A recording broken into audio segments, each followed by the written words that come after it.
please subscribe and don't forget to press the bell icon to get notified whenever we upload a new video.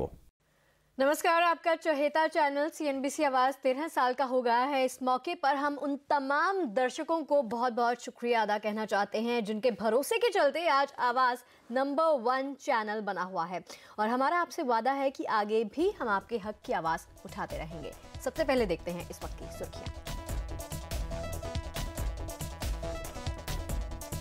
जजों के विवाद को जल्द सुलझाने के लिए बार काउंसिल ऑफ इंडिया और सुप्रीम कोर्ट बार एसोसिएशन आया आगे। मुद्दे पर राजनीति से खत्म करने की सभी से की गई अपील। आज आएंगे इजराइल के प्रधानमंत्री नेतन्याहू। गर्मजोशी से स्वागत के लिए मोदी सरकार ने बिछाई रेड कारपेट। ताजमहल का भी दीदार करेंगे नेतन्याहू। CNBC आवाज की खबर पर मोहर। IDFC बैंक और कैपिटल फर्स्ट के मर्जर को मिली मंजूरी। IDFC बैंक ने किया डील का ऐलान। उम्मीद के मुताबिक रहे इन्फोसिस के तिमाही नतीजे। डॉलर आय 1% बढ़ी। मार्जिन में भी हल्का सा सुधार।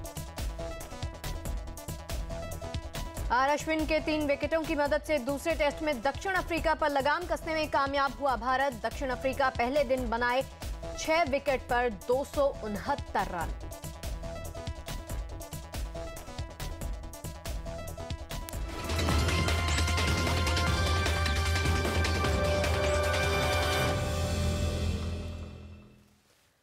सुप्रीम कोर्ट में जजों के विवाद के मुद्दे को सुलझाने के लिए बार काउंसिल ऑफ इंडिया और सुप्रीम कोर्ट बार एसोसिएशन ने एक पहल की है। दोनों ही संस्थाओं ने इस बात पर जोर दिया है कि मुद्दे को सुप्रीम कोर्ट खुद ही सुलझाए और कोई बाहरी दखल ना हो। जहां बार काउंसिल ने कहा कि वो एक 7 सदस्यीय टीम बनाएगी और सभी जजों से एक-एक कर मुलाकात की जाएगी, वहां सुप्रीम कोर्ट बार एसोसिएशन ने सुप्रीम कोर्ट की विश्वसनीयता को बहाल करने की कोशिश पर जोर दिया है।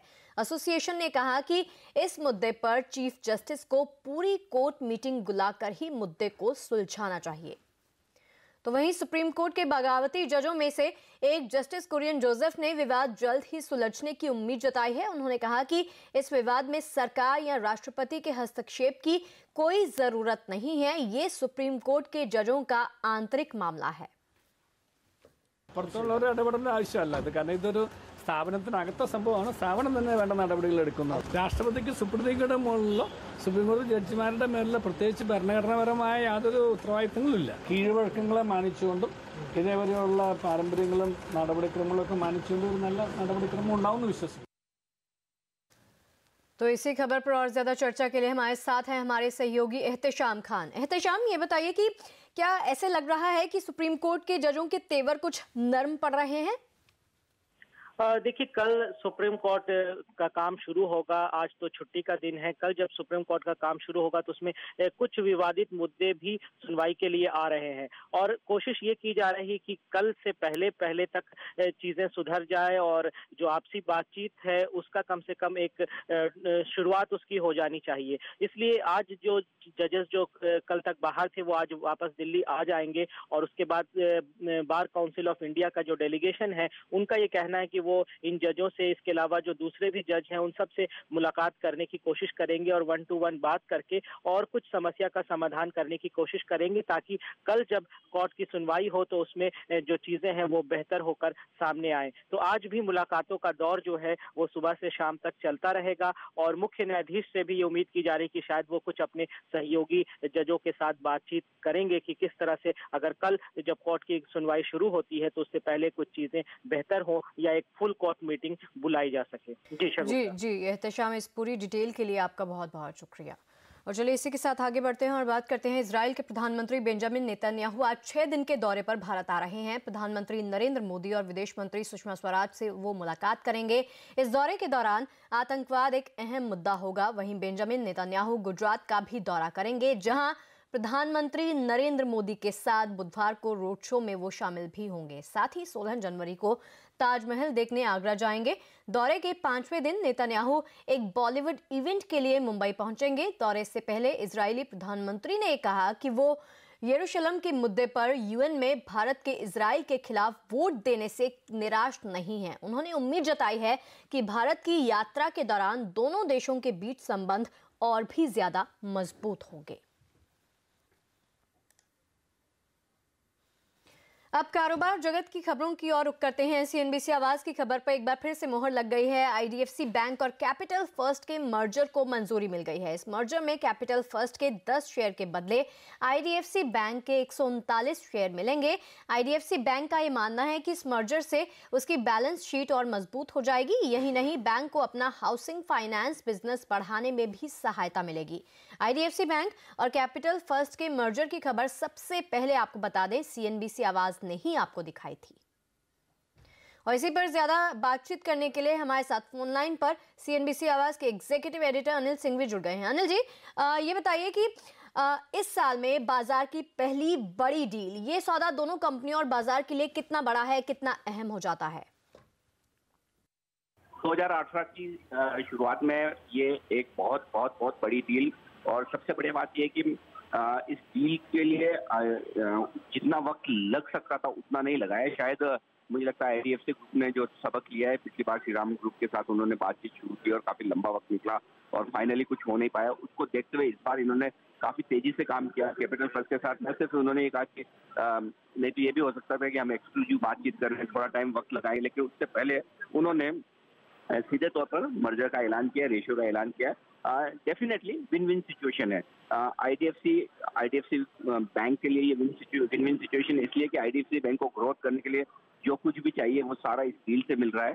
तो जाहिर सी बात है कि उनके लिए ग्रो करने के अब ऑप्शंस बढ़ जाते हैं। और साथ ही कैपिटल फर्स्ट के लिए ये विन विन डील इसलिए कि जो रेशियो आया है वो कैपिटल फर्स्ट के लिए बहुत ही फेवरेबल है। तो कैपिटल फर्स्ट के लिए रेशियो फेवरेबल है, आईडीएफसी बैंक के लिए कारोबार के लिहाज से फेवरेबल है, और आईडीएफसी लिमिटेड जो कि आईडीएफसी बैंक की होल्डिंग कंपनी है उनके लिए जाहिर सी बात है कि एक बड़ी वैल्यू अनलॉकिंग की संभावना, जो होल्डिंग कंपनी का डिस्काउंट चलता है वो खत्म होने के लिहाज से, तो इससे बढ़िया डील हो नहीं सकती थी।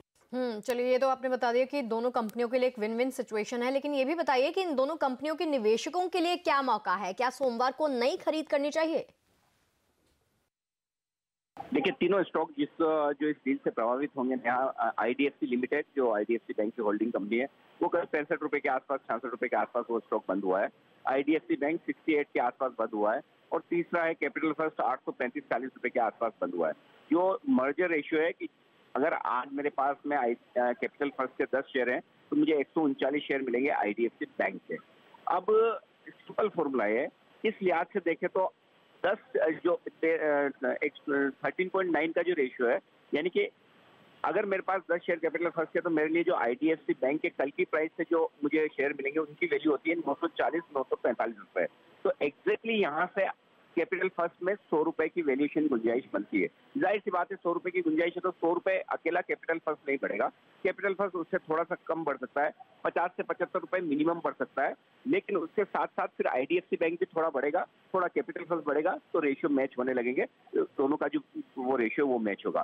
तो इस लिहाज से इसमें कोई डाउट नहीं कि कैपिटल फर्स्ट के लिए तो बड़ी अपसाइड की गुंजाइश है, थोड़ा आईडीएफसी बैंक बढ़ेगा, लेकिन इससे बढ़िया एक री रेटिंग होने की संभावना जो बनती है वो बनती है आईडीएफसी लिमिटेड के लिए, क्योंकि आईडीएफसी लिमिटेड के पास 53% हिस्सेदारी है आईडीएफसी बैंक की, यानी कि अगर आपके पास एक आईडीएफसी का शेयर है तो 1.2 शेयर आप आईडीएफसी बैंक के रखते हैं। तो उस लिहाज से मुझे लगता है कि आईडीएफसी बैंक में 80 रुपए तक के टारगेट इवेंचुअली कल का कल बने ना बने लेकिन बन सकते हैं, क्योंकि आईडीएफसी लिमिटेड की जो फेयर वैल्यू वो कहीं कहीं 105-110 रुपए के आसपास जाकर बनती है। तो इसके लिए वैल्यू अनलॉकिंग वाला मामला होगा। जहां तक आईडीएफसी बैंक का सवाल है, आईडीएफसी बैंक भी 75 से 80 रुपए के दाम के आसपास सेटल होना चाहिए, तो 75 से 80 रुपए के टारगेट बनते हैं आईडीएफसी और आईडीएफसी बैंक के लिए, और यहाँ से करीबन आप समझ लीजिए 900 से 950 रुपए तक के टारगेट बनते हैं कैपिटल फर्स्ट के लिए। जी अनिल जी, इस पूरी डिटेल के लिए आपका बहुत बहुत शुक्रिया। एचडीएफसी बोर्ड प्रेफरेंशियल इशू के जरिए 11,000 करोड़ रुपए जुटाएगी। कंपनी के बोर्ड ने 10 निवेशकों को 11,100 करोड़ रुपए के प्रेफरेंशियल शेयर जारी करने को मंजूरी दे दी है। इसके लिए कंपनी 1,726 रुपए प्रति शेयर के भाव पर 6 करोड़ 43 लाख शेयर जारी करेगी। इन निवेशकों में जीआईसी, ओमर्स कनाडा, केकेआर, फ्रांस का एक ग्रुप, अजीम प्रेमजी फंड जैसे तमाम निवेशक शामिल हैं। इसके अलावा एचडीएफसी बोर्ड ने 1,896 करोड़ रुपए के क्यूआईपी को भी मंजूरी दे दी है। एचडीएफसी के वाइस चेयरमैन और सीईओ के मिस्त्री ने यह कहा कि कंपनी अब मॉर्गेज लोन सेगमेंट पर फोकस ज्यादा करेगी। 8,500 crores was to be invested in HDFC Bank. Then we had also said at that time that we need some capital for our foray into health insurance, because we believe that insurance market in India is huge and affords massive opportunities, and we could look at both organic or inorganic growth in that. We had also said that we would look at creating some kind of a foray into a stressed real estate asset fund. It could be either a fund structure or it could be a company structure. और अब focus budget पर। Budget countdown शुरू हो गया है, तो क्या हो सकता है बजट में फोकस, बताते हैं बजट काउंटडाउन में।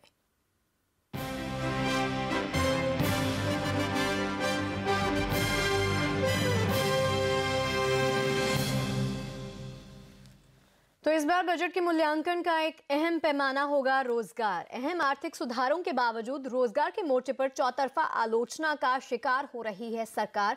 बजट में बड़े कदम उठा सकती है। बजट से पहले हम भी एक खास मुहिम चला रहे हैं, हमें रोजगार दो।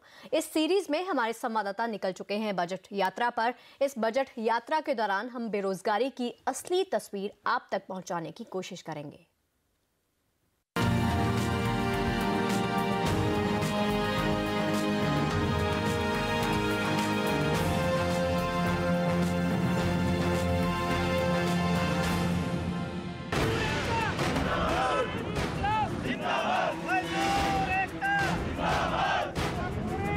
नोएडा की मोजरवेयर फैक्ट्री के बाहर नारेबाजी कर रहे ये लोग कभी इस फैक्ट्री में काम करते थे। सीडी डीवीडी बनाने वाली फैक्ट्री की इसी नौकरी के सहारे ये लोग पूरे परिवार का भरण पोषण करते थे। हर रोज की तरह 2 नवंबर को ये कर्मचारी अपनी नौकरी पर पहुंचे तो नजारा बदला हुआ था। HR के हेड हैं, उनका मेल आया था, सर्कुलर उन्होंने जारी किया था कि 2 और 3 नवंबर को कंपनी में छुट्टी रहेगी, कि जो DG सिस्टम्स है उसके ऑयल चेंज करना है, उसको ये मेंटेनेंस के लिए 2 दिन हम प्लांट बंद रखेंगे। 4 नवंबर को जैसे ही सारे एम्प्लॉयज़ ड्यूटी पे आते हैं सुबह 6:15 से 6:30 बजे के बीच में, तो कंपनी का ताला लगा होता है। कंपनी परिसर में ताला लगा हुआ है, कोई भी व्यक्ति कंपनी के अंदर नहीं है, और जो कुछ उनके कर्मचारी हैं 100, 200, 300 उनको हेड ऑफिस में या अन्य जगह पर ट्रांसफ़र कर दिया गया। इसके साथ ही एक झटके से फैक्ट्री से करीब 2500 कर्मचारी नौकरी से हाथ धो बैठे।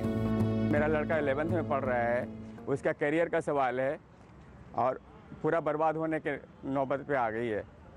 4 महीने से सैलरी नहीं मिली। स्कूल में जो उसको तैयारी करने के लिए जो मैंने सपना देखा था कि उसको हम बढ़िया से ऑफिसर बनाएंगे, लेकिन उसका सब कुछ आज ट्यूशन से लेकर सब चौपट हो चुका है। 13,600 रुपये किस्त जाती थी इस महीने की। मुझे 25,000 रुपये तनख्वाह मिलती थी। उसके कारण से मेरे परिवार बच्चन की 7,000 फीस जाती थी। उनमें दिक्कतें आ रही हैं, समस्या आ रही हैं बहुत ज़्यादा। मेरे लड़के की तबीयत खराब है, लड़की की तबीयत खराब है।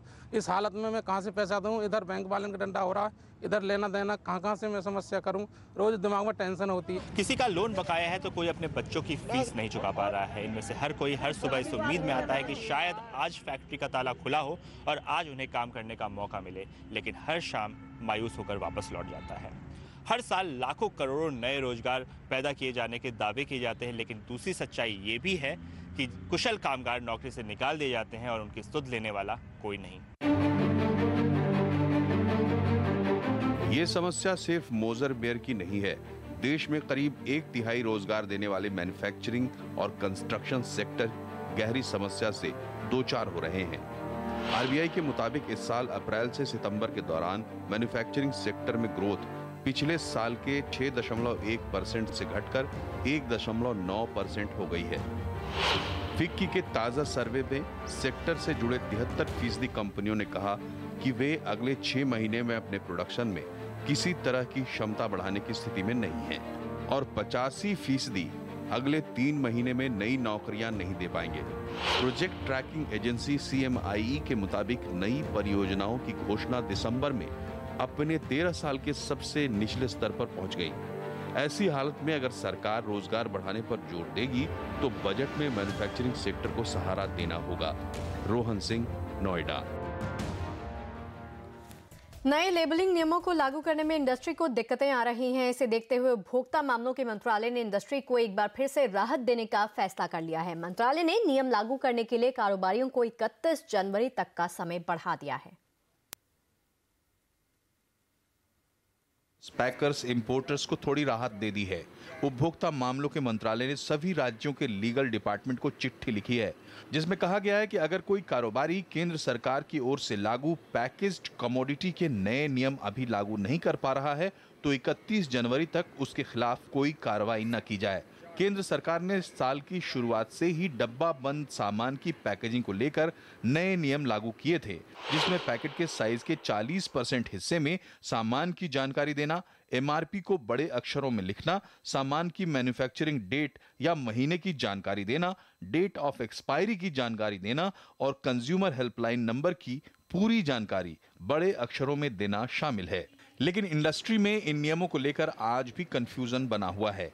उपभोक्ता मामलों का मंत्रालय चाहता है कि कंपनियां नए नियमों को जल्द से जल्द अपनाएं और यही वजह है कि इंडस्ट्री के इस कंफ्यूजन को दूर करने के लिए मंत्रालय ने एक बार फिर एडवाइजरी जारी की है। और इतना ही नहीं, राज्यों को लीगल डिपार्टमेंट को जो चिट्ठी लिखी है उसमें भी मंत्रालय ने ये कहा है कि 31 जनवरी से पहले सभी मैन्युफैक्चरर, पैकर्स और इम्पोर्टर्स के बीच इस एडवाइजरी को सर्कुलेट किया जाए। सरकार ने नई एडवाइजरी में कहा है कि ई कॉमर्स कंपनियों को सामान की पैकेजिंग पर महीना या साल लिखना जरूरी नहीं है। इसके अलावा सभी कंपनियों को अपने डिब्बा बंद सामान पर एमआरपी के साथ लिखे इंक्लूसिव ऑफ ऑल टैक्सेस या रुपीस का फॉन्ट साइज अपने हिसाब से लिखने की अनुमति है। मंत्रालय के मुताबिक ये एडवाइजरी कंपनियों के लिए आखिरी है। इसके बाद अगर नए नियमों को लेकर गड़बड़ी पाई गई तो इसके गंभीर परिणाम भुगतने के लिए तैयार रहना होगा। अर्नव बसावड़ा, दिल्ली। और चलिए इस बुलेटिन में फिलहाल के लिए इतना ही, लेकिन खबरों पर लगातार अपडेट के लिए CNBC आवाज से जुड़े रहिए ट्विटर, फेसबुक और यूट्यूब के जरिए। नमस्कार।